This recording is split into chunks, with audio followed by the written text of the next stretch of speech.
high above the noise of the modern world, beyond roads' borders and time itself, there exists a land where the air grows thin, but belief grows heavy.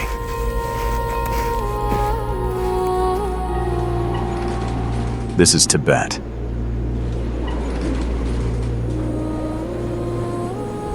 A place where every breath is a struggle, yet every breath is a prayer.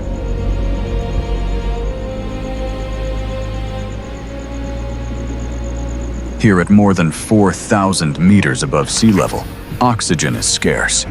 The human body weakens, muscles tire, thoughts slow. And yet for centuries, millions have chosen to come here, not to conquer, but to surrender.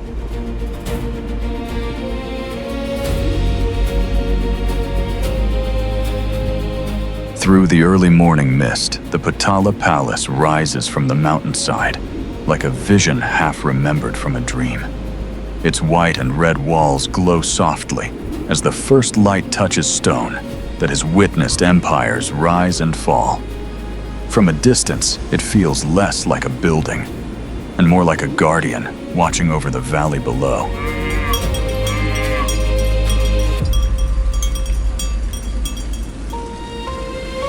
Beneath it, the city of Lhasa begins to awaken.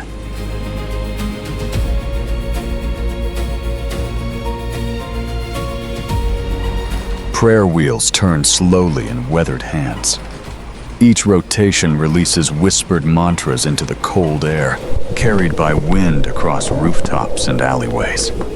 Butter lamps flicker inside darkened temples, their flames steady, fed by yak butter and devotion passed down through generations.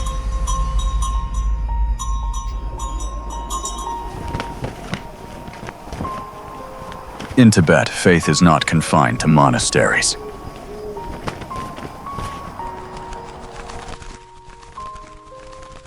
It walks the streets. It spins in circles. It breathes with the people.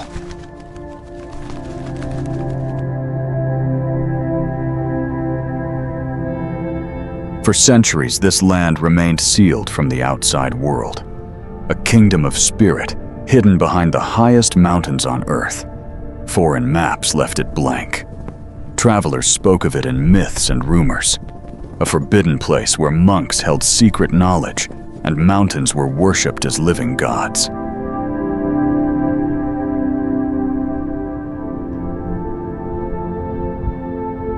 To the world beyond the Himalayas, Tibet was unreachable.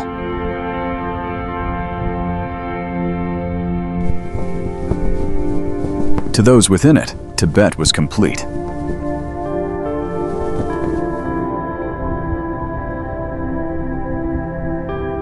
Here the sky feels closer. Clouds drift low across rooftops. Sunlight arrives gently filtered through altitude and silence. Even sound behaves differently. Voices soften. Footsteps slow. The land itself seems to ask for quiet.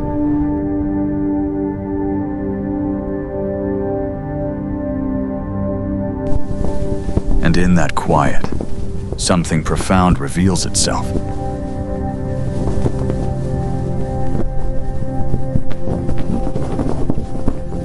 This is a place where the body is constantly reminded of its limits, but the mind is invited to look beyond them, where suffering is acknowledged, not denied, where impermanence is not feared but understood.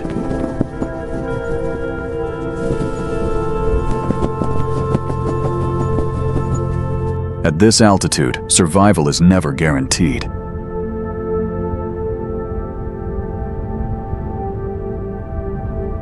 Yet belief endures.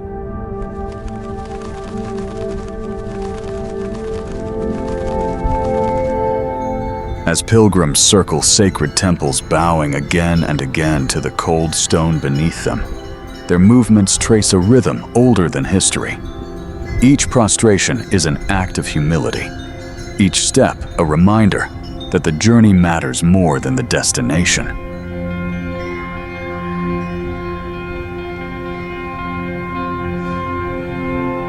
Tibet is often called the roof of the world.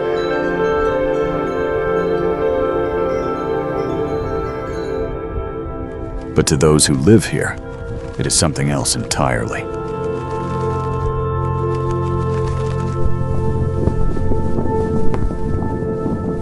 It is the roof of the soul.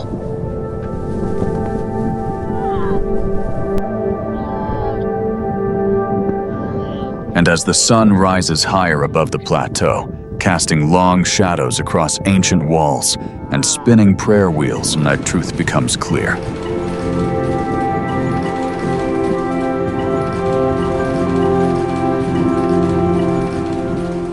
This is not a land you simply visit.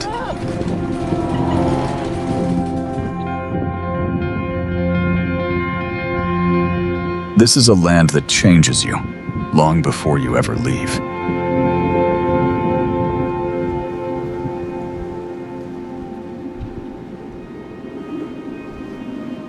Lhasa is not a city that announces itself with noise or speed.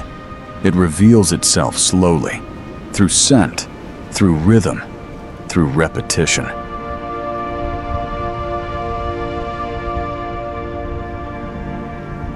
The moment you enter its streets, the first thing you notice is not what you see, but what you breathe.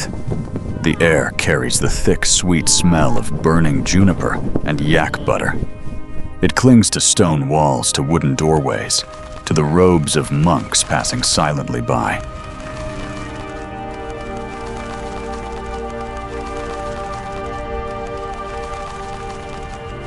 This is a city built not around commerce, but around belief.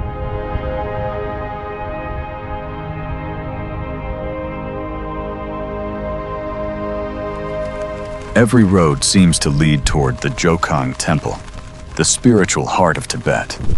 Long before maps were drawn, long before borders were named, pilgrims already knew the way. They came from distant valleys, frozen plateaus, and remote mountain passes, walking for months, sometimes for years, guided only by faith.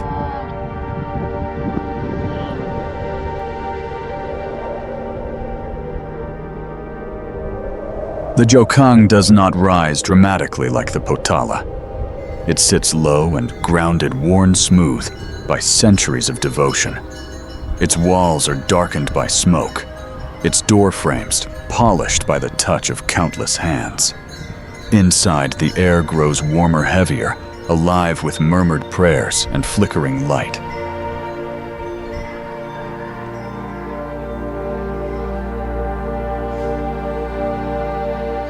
At the center of it all stands a statue unlike any other.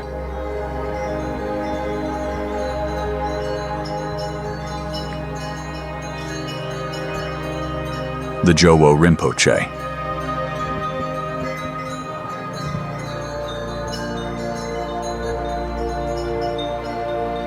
A statue of the Buddha, believed to have been made during his lifetime, depicting him at the age of 12. To Tibetan Buddhists, this is not merely an image. It is presence. It is the closest physical connection to the Buddha himself.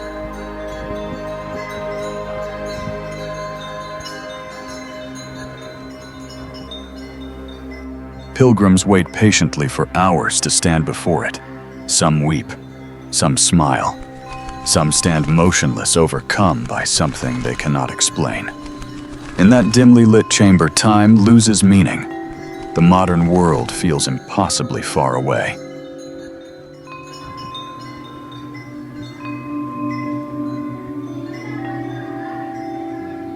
Outside the temple, the Bar Khor circuit pulses like a living artery around the old city.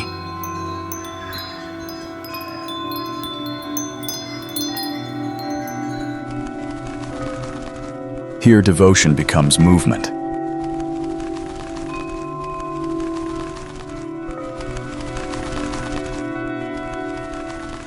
Men and women walk clockwise, turning prayer wheels with every step. Elderly pilgrims whisper mantras under their breath, lips moving almost imperceptibly. Younger ones walk with quiet, focused eyes, lowered, hands folded. There is no hurry, no destination beyond the act itself.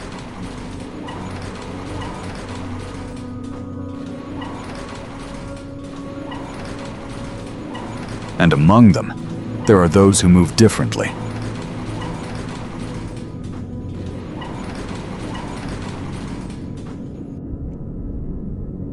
They take 3 steps forward, then fall full length onto the stone, hands stretched above their heads, forehead touching the ground.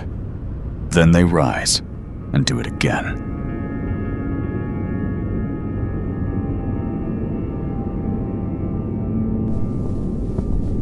Three steps, 1 prostration.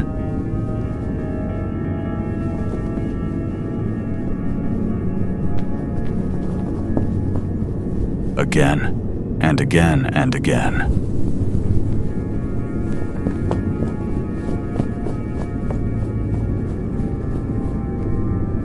This is devotion in its most physical form.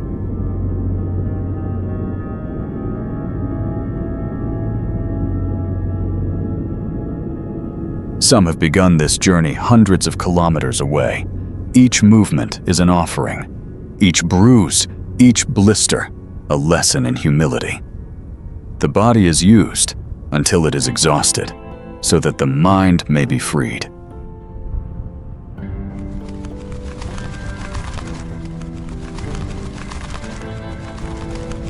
In Lhasa, spirituality is not abstract.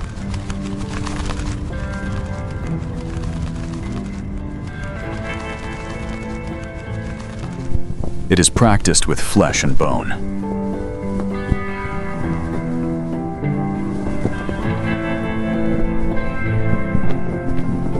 Butter lamps burn endlessly along temple walls. Their flames are small, fragile, yet persistent. Each lamp represents a wish for health, for forgiveness, for enlightenment.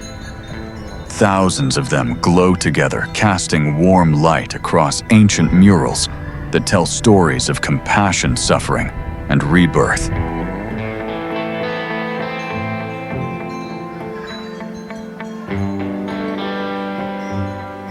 Monks move quietly through shadowed corridors.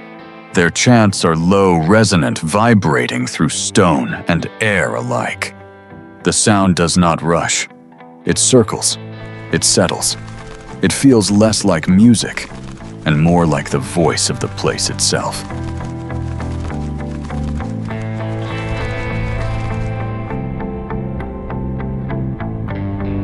Life in Lhasa unfolds between ritual and routine.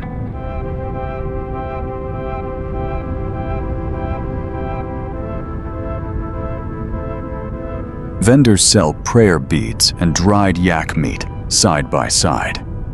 Children run across courtyards where elders spin prayer wheels worn smooth by decades of use.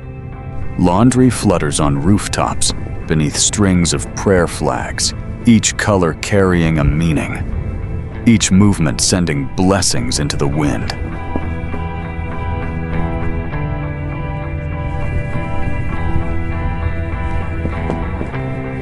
The city exists at an altitude where the body constantly feels its limits. Headaches come easily. Breathing requires effort. Even sleep feels lighter, less certain.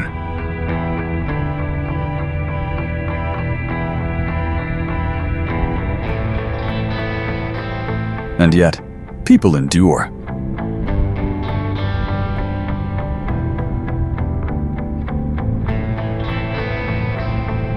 Not because life here is easy, but because it is meaningful.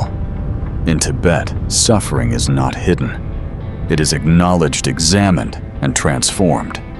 The teachings woven into daily life remind people that all things are temporary. That attachment brings pain. That compassion begins with understanding the nature of impermanence.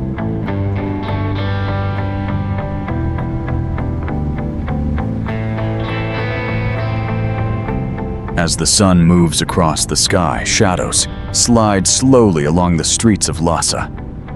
The Potala Palace watches from above, silent and immovable. Below, prayer wheels continue to turn. Butter lamps continue to burn. Pilgrims continue their endless circuits.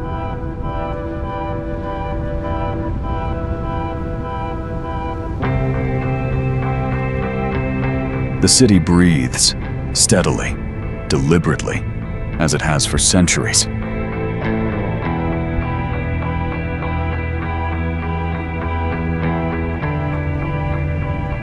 Lhasa is not simply a capital.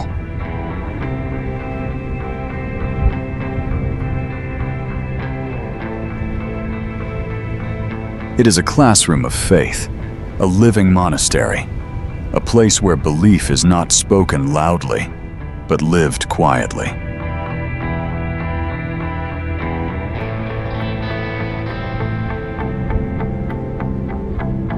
And as evening approaches and the chants fade into the cooling air, one truth becomes clear.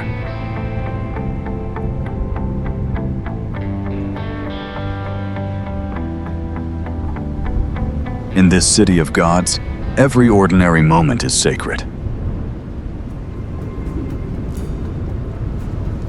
Beyond the temples and stone streets of Lhasa, the land opens suddenly into vastness. The mountains soften. Peaks pull away from one another. What emerges is not a forest of summits, but a sea of sky and earth merged into one.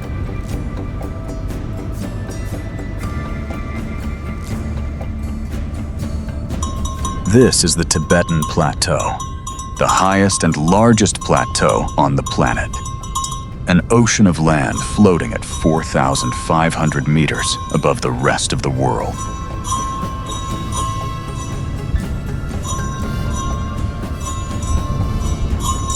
Here, the horizon feels endless. The ground stretches flat and wide, broken only by distant ridgelines and slow-moving clouds. The sky dominates everything. It is deeper, darker, closer. Sunlight arrives sharp and unfiltered. Shadows are clean. Colors feel unreal, as if painted with intention rather than chance.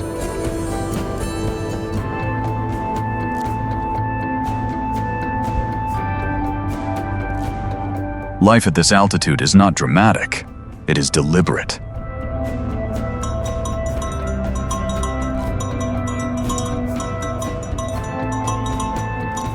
Across the plateau, herds of yak move slowly through wind-swept grasslands.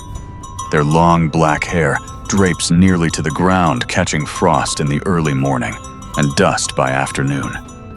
Steam rises from their nostrils with every breath white against the thin blue air.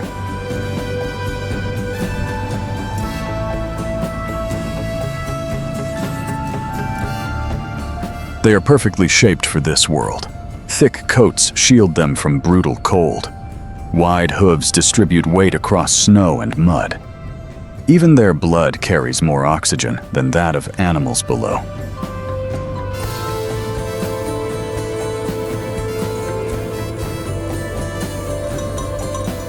For the people of the plateau, the yak isn't livestock. It is survival itself.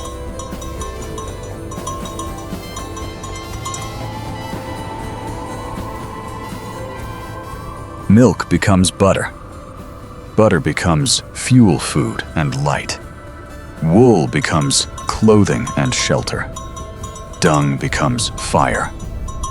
In a land where trees are rare and soil is shallow, nothing is wasted. Every part of the animal is integrated into daily life with quiet efficiency.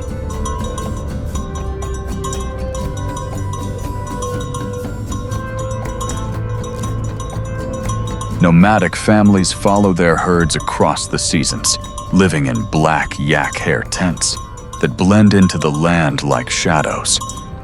These tents are heavy, low, and dark, designed not for comfort, but for endurance. Inside, the air smells of smoke, milk, and earth. The fire burns constantly.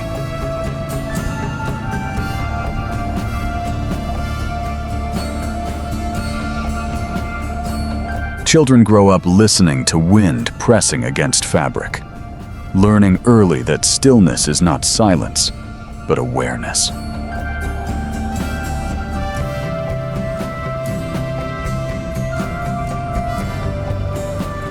Water here is precious, but it appears suddenly shockingly beautiful.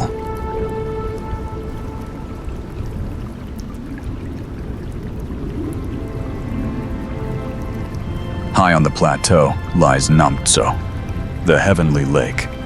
Its waters are a brilliant turquoise, impossibly vivid against the pale browns and whites of the surrounding land.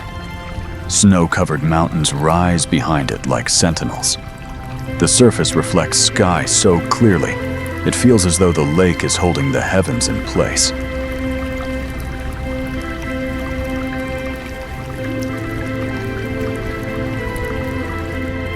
Pilgrims travel great distances to reach its shores.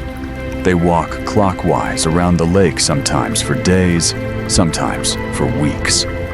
The altitude strains their bodies. The cold numbs their hands. Yet they continue step after step, believing that each circuit cleanses the soul a little more.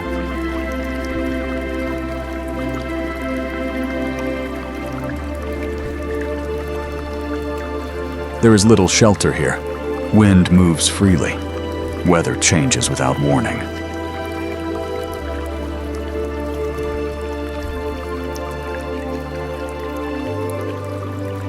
Sun can burn the skin by day, while night brings sudden freezing darkness. Survival depends not on strength, but on adaptation.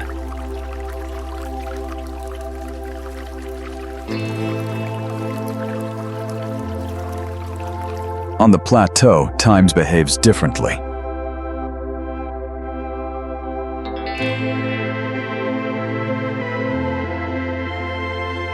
Days are long, movement is slow, conversations are brief.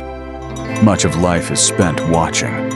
Clouds forming animals, grazing weather approaching. Patience becomes instinct. Urgency fades.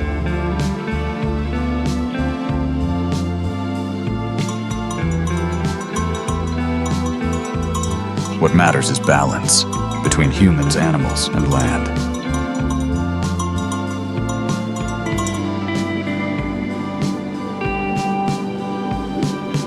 The plateau offers no abundance, but it offers clarity.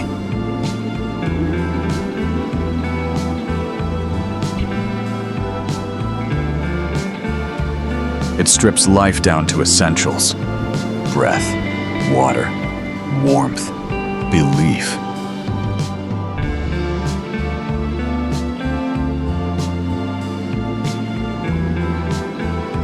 At this elevation, the body is always slightly strained. Hearts beat faster. Sleep comes lightly. Every action reminds you that you are not meant to stay forever. And yet people have lived here for thousands of years, not in defiance of the land, but in acceptance of it.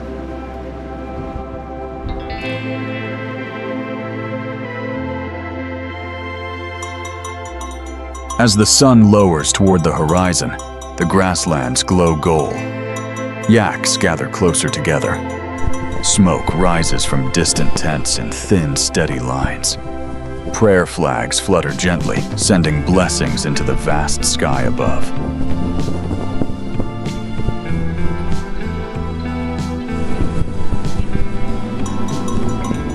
On the Tibetan plateau, survival is not a conquest.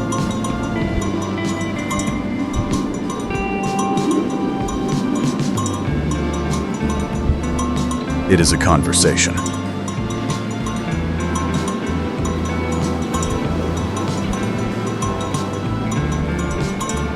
Between earth and sky, between flesh and spirit, between what is endured and what is believed.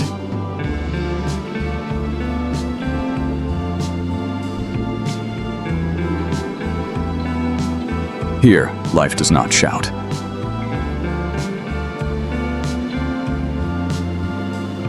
It listens.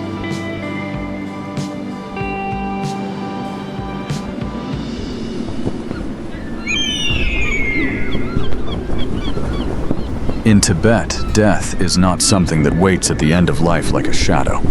It walks beside life from the very beginning, quietly acknowledged, calmly understood, never denied.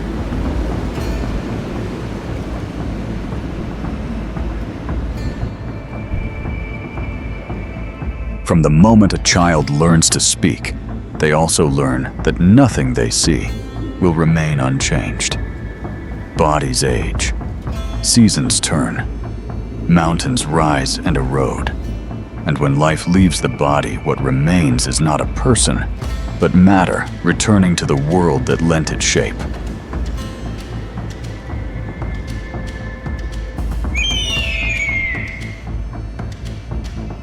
High on the Tibetan plateau, far from villages and human noise, there are places where the earth opens fully to the sky.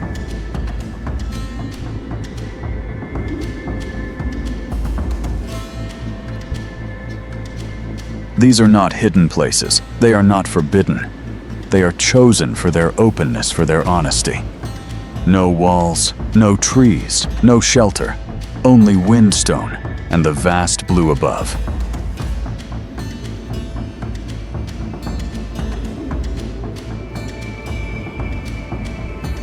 It is here that one of the most misunderstood rituals on Earth takes place.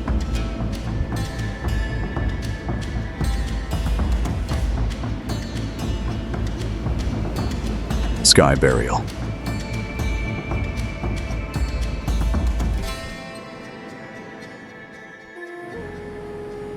To an outside world shaped by fear of death, the idea feels shocking. But within Tibetan Buddhism, sky burial is not about death at all. It is about release.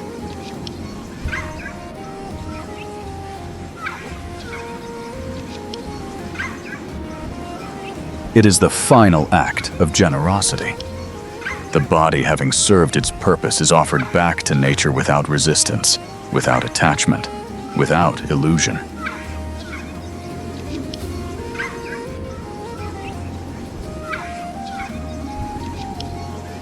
For Tibetans, the body is not sacred. Consciousness is. When consciousness departs, the body becomes an empty garment.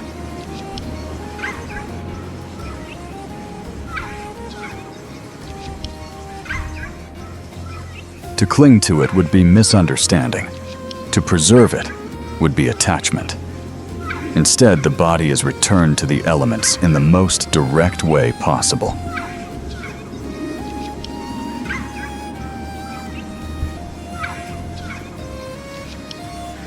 At dawn, monks arrive at the burial ground with quiet precision.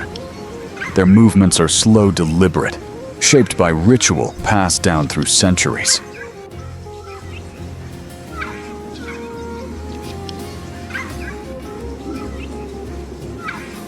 Mantras are recited softly, not to mourn what has ended, but to guide awareness toward what continues. The air is thin, breathing is deliberate. Every sound carries farther here.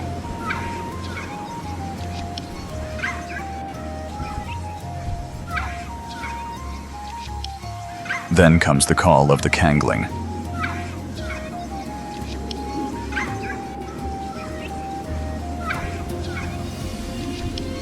A low, hollow tone, ancient and unsettling to unfamiliar ears. Traditionally made from human bone, the Kangling is not meant to frighten. It is meant to remind.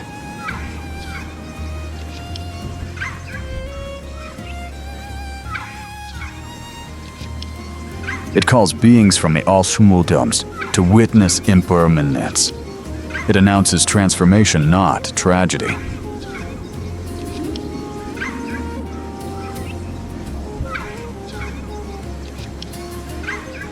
Above Vulture Circle.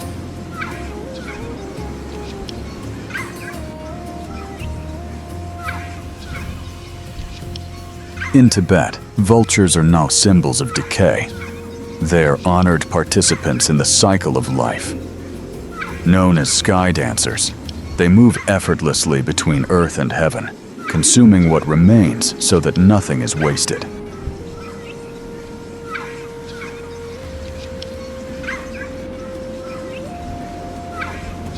Flesh becomes flight.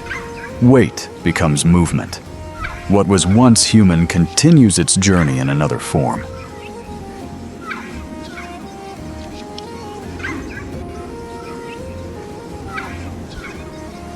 There is no chaos here, no spectacle, no emotion imposed. everything unfolds with calm inevitability. Within minutes, the body that once carried memories, ambitions, fears, and love is gone.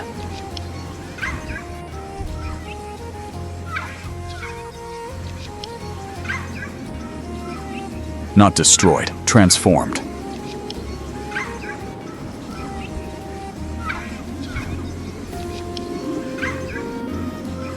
To Tibetan understanding, this is not loss. This is precision. This is reality without decoration.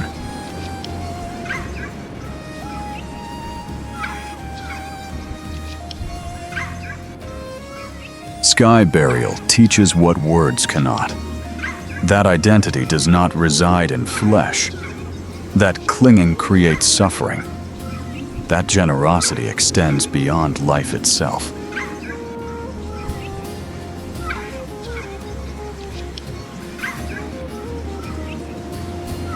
In offering the body, one makes peace with impermanence in its purest form.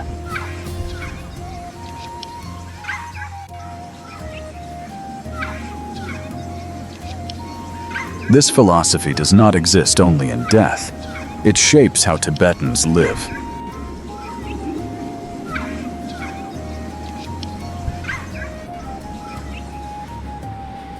Nomads do not build permanent houses, because permanence is an illusion. Monks create elaborate sand mandalas, placing millions of grains with perfect concentration, only to sweep them away once complete.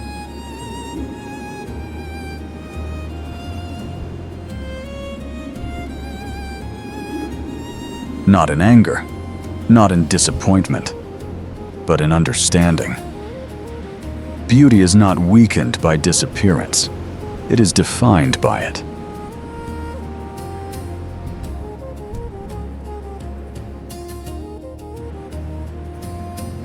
Children grow up witnessing this rhythm. They learn early that nothing belongs to them forever. Not land, not animals, not even the body they inhabit.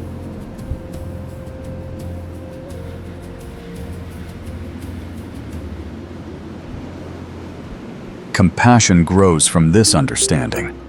Fear diminishes. Acceptance takes its place.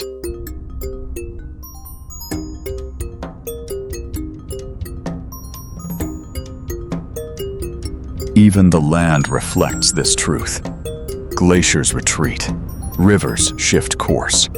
Mountains crumble grain by grain. The plateau itself rises and falls with geological time.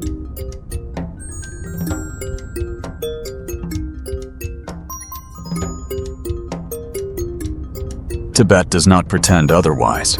It observes. It accepts.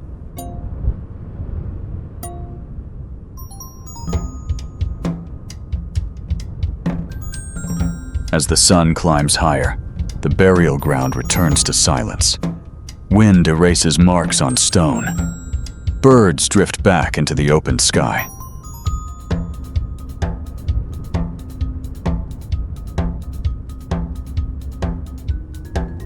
There is no grave, no name carved into rock, no attempt to preserve what was never meant to stay.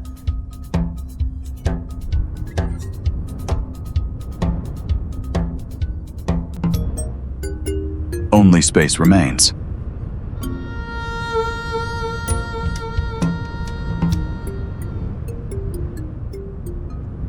And in that space, Tibet offers one of its deepest teachings: that death is not the opposite of life. It is life seen clearly.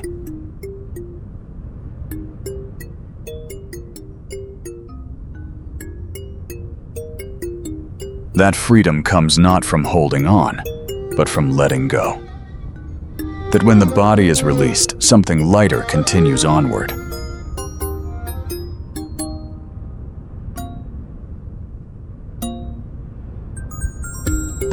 In Tibet, death does not close a door.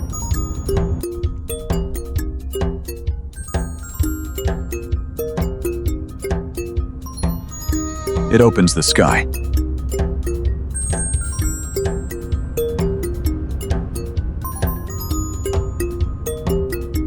And in that opening, the living are reminded of a truth as vast as the plateau itself. We do not own our bodies. We borrow them.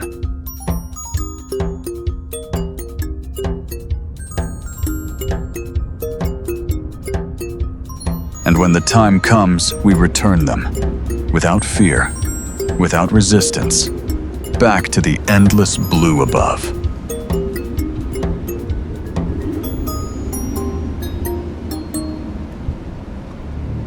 For centuries, Tibet existed beyond the reach of the modern world.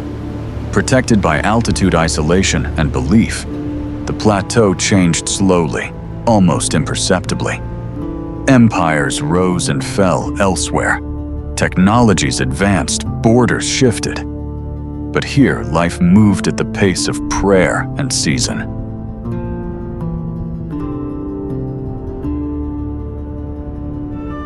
That separation is now ending.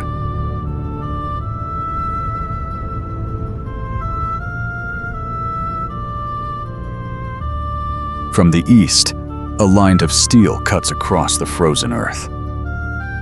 The Qinghai-Tibet Railway, often called the Iron Dragon. It stretches across permafrost and mountain passes carrying passengers higher than any other train on Earth.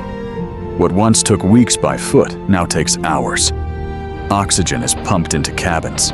Altitude becomes manageable. Distance collapses.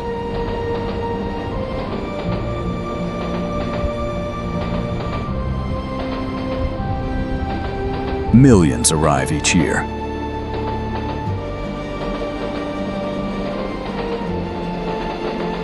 Tourists, traders, dreamers, observers.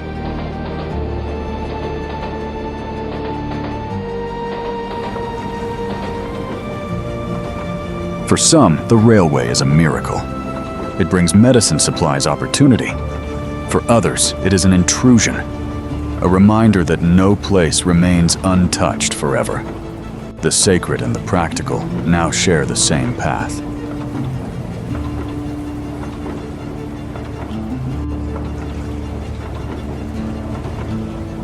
Lhasa grows louder. Roads widen. Neon lights appear where butter lamps once dominated the night. Smartphones capture rituals that were once private acts of devotion. The world watches Tibet, and Tibet watches the world back.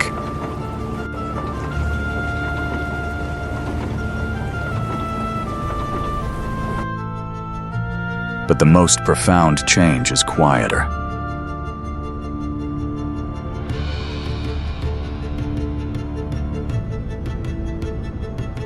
It begins in the ice.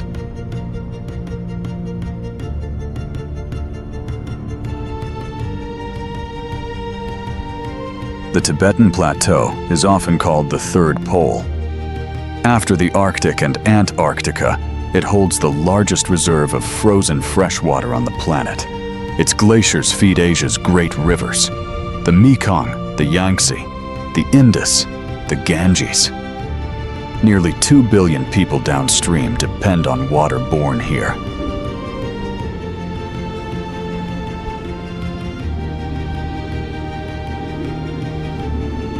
That ice is melting.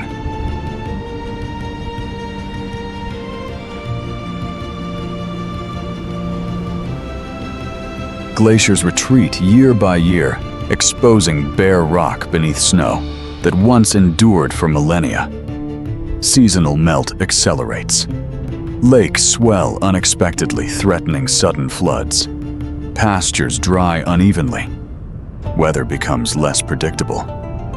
The old rhythms falter.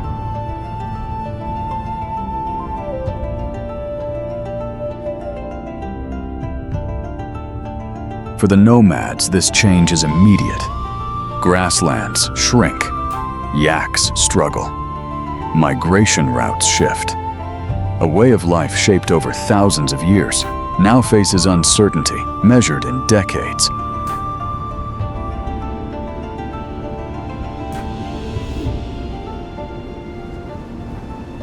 The plateau, once timeless, feels fragile.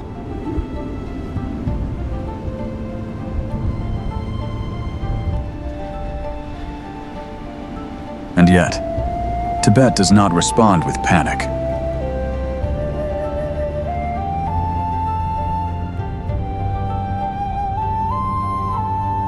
Prayer flags still rise into the wind.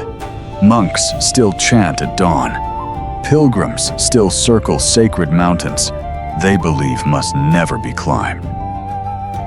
Mount Kailash remains untouched, revered as the center of the world by Buddhists, Hindus, Jains, and Bon practitioners alike. No summit attempt, no conquest, only reverence.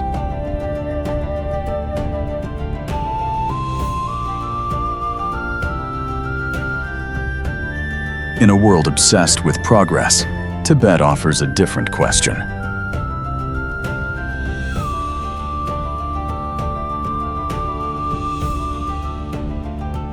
Not how much can be taken, but how little is enough.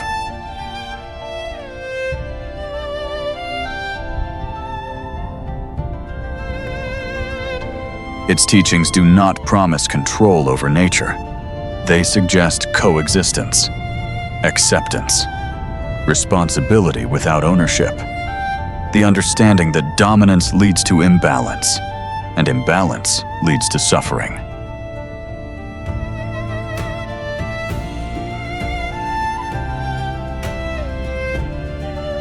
As the sun lowers behind distant peaks, shadows stretch across the plateau. Wind moves softly through grass and stone. Somewhere, a prayer wheel continues its endless turning. Somewhere else, a glacier creaks quietly, releasing another fragment into time.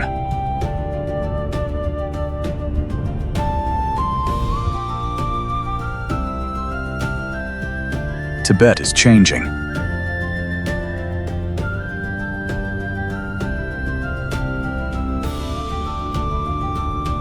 But its essence is not found in railways, or cities, or statistics. It lives in breath taken slowly at high altitude, in steps placed carefully on ancient paths, in the belief that impermanence is not a tragedy, but a truth.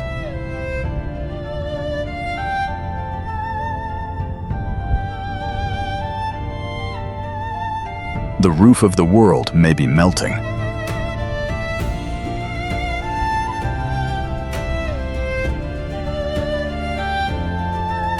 but the roof of the soul endures, not in ice or stone, but in awareness.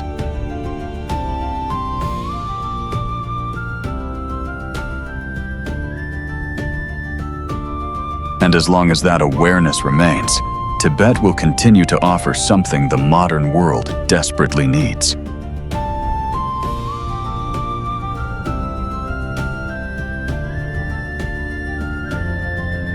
Stillness, perspective, and the courage to let go.